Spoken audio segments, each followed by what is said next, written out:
Assalamualaikum warahmatullahi wabarakatuh. Perkenalkan, nama saya Fajar Sidik.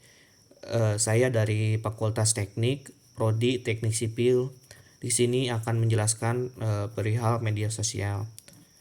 Di antaranya yang pertama pengertian media sosial, yang kedua hukum bermedia sosial, yang ketiga etika bermedia sosial, dan yang terakhir manfaat bermedia sosial. Yang pertama, pengertian media sosial. Media sosial adalah sebuah media online dengan cara penggunaannya bisa dengan mudah berpartisipasi, berbagi, dan menciptakan isi. Perkembangan media sosial akhir-akhir ini sangat pesat, sehingga menjadi topik hangat untuk dibahas karena banyaknya masyarakat yang menggunakan media sosial namun kurang memahami makna medianya itu sendiri. Adapun media sosial yang digunakan adalah Instagram. Instagram adalah aplikasi media jejaring sosial yang mampu menghasilkan dan mempublikasikan foto secara instan. Perkembangan media sosial secara langsung berdampak terhadap tatanan dan perilaku manusia, baik sebagaimana sarana informasi maupun sebagai sarana sosialisasi dan interaksi antar manusia. Media sosial seakan menjadi tempat menumpahkan segala aktivitas yang tidak jarang mengesampingkan beragam etika yang ada. Hal ini dapat dilihat dari penggunaan bahasa non baku dan tidak resmi dalam berkomunikasi. Komunikasi adalah suatu proses penyampaian informasi, pesan, ide, gagasan dari satu pihak kepada pihak lainnya. Selanjutnya yang kedua, hukum bermedia sosial.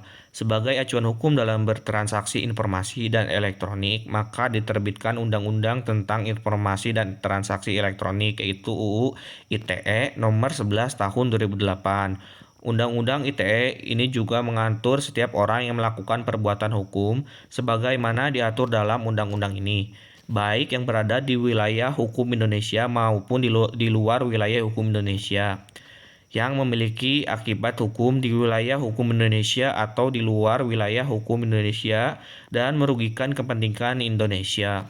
Melansir dari data Subnet ID, kasus pidana menggunakan Undang-Undang Nomor 19 Tahun 2016, Undang-Undang Nomor 11 Tahun 2008 tentang Informasi dan Transaksi Elektronik hingga 30 Oktober 2020 mencapai 324 kasus.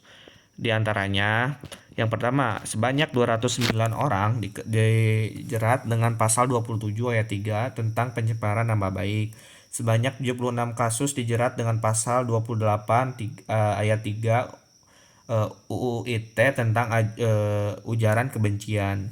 Yang ketiga, dari jumlah kasus laporan hukum ini, menurut catatan Trepeliana, sebanyak 172 kasus yang dilaporkan itu berasal dari unggahan di media Facebook. Selanjutnya yang ketiga, etika bermedia sosial. Saat ini penggunaan media sosial nampaknya telah menjadi bagian dari sebagian besar masyarakat Indonesia. Selain itu, media sosial saat ini juga telah dijadikan sebagai tempat untuk saling mendapatkan dan menyebarkan informasi, pesan melalui tulisan, audio maupun video. Media sosial pun memiliki aturan dan norma-norma yang harus kita taati, bahkan dapat menimbulkan konsekuensi hukum. Media sosial menjadi ruang terbuka yang bagi siapa saja dapat mengaksesnya. Meskipun terdapat ruang-ruang tertutup, tetapi tetap saja terdapat celah dalam mempublikasikannya. Karena apa yang kita bagikan menjadi konsumsi banyak orang dari segala umur.